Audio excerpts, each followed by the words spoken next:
Bonjour à tous.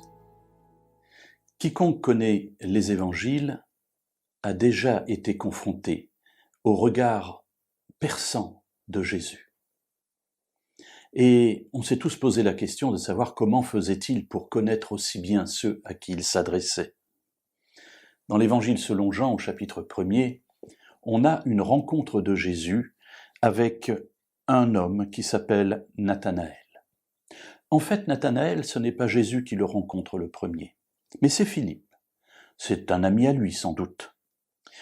Le verset 45 et suivant nous disent « Philippe trouva Nathanaël et lui dit « Nous avons trouvé celui dont il est parlé dans la loi de Moïse et dans les prophètes, Jésus de Nazareth, fils de Joseph. » En disant cela, Philippe est en train de dire à Nathanaël qu'il reconnaît en Jésus de Nazareth, fils de Joseph, celui qui est annoncé, c'est-à-dire le Messie.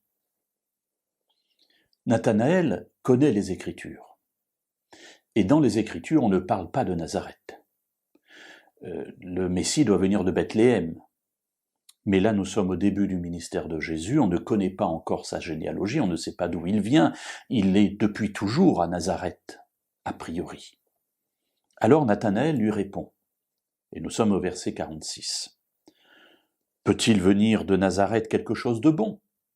Sous-entendu, la Bible n'a rien dit, les prophètes n'ont rien dit sur Nazareth, donc comment le Messie peut-il venir de Nazareth ? Et là, Philippe est très intelligent. Au lieu d'entrer dans une discussion théologique avec son ami, le verset 47 nous dit que Philippe lui répondit « Viens et vois ». Il y a là quelque chose d'extraordinaire dans ce récit, on y reviendra une autre fois sans doute, mais je n'ai pas discuté avec toi, viens et vois ce qui se passe.